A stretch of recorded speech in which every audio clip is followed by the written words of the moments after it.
LDF സ്ഥാനാർത്ഥിയായി M Suraj കൂടി ഇറങ്ങിയതോടെ കടുത്ത പോരാട്ടമായിരിക്കും നിലമ്പൂരിൽ നടക്കാൻ പോകുന്നത്. അടുത്ത നിയമസഭാ തെരഞ്ഞെടുപ്പിന് മുൻപ് കിട്ടുന്ന അവസാന ഉപതെരഞ്ഞെടുപ്പ് അവസരം രാഷ്ട്രീയമായി മുതലാക്കുന്നവർക്ക് ആത്മവിശ്വാസം വർദ്ധിക്കും.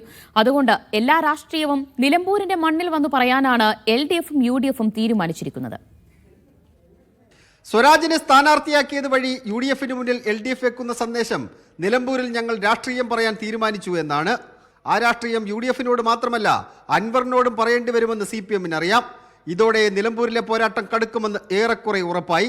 സ്വതന്ത്ര സ്ഥാനാർത്ഥിയാണെങ്കിൽ പ്രചണ്ഡമായ പ്രചരണം നടത്തി മണ്ഡലത്തിൽ LDF ഓളമുണ്ടാക്കിയേനെ.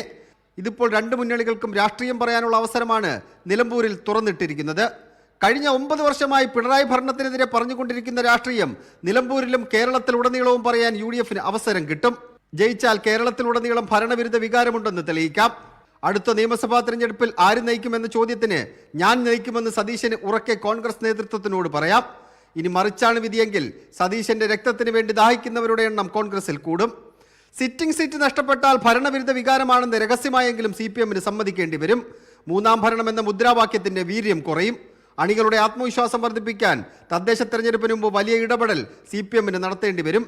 പിണറായി വിജയന്റെ നേതൃത്വം ചോദ്യം ചെയ്യപ്പെടില്ലെങ്കിലും ഭരണത്തിലെ പോരായ്മകൾ പാർട്ടിക്കുള്ളിൽ ചർച്ചയാകും. ഇനി വിജയമാണ് നിലമ്പൂരിലേതെങ്കിൽ പിണറായി വിജയന് നേരെ LDFിലും പാർട്ടിക്കുള്ളിൽ നിന്നും ഒരു വിരൽ പോലും ഉയരില്ല. അതുകൊണ്ട് നിലമ്പൂരിൽ പെയ്യുന്ന കനത്ത മഴയ്ക്ക് പോലും അടുത്ത 24 ദിവസം നിലമ്പൂരിലെ രാഷ്ട്രീയ തീയെ കെടുത്താനാകില്ല. മീഡിയ 1 നിലമ്പൂർ.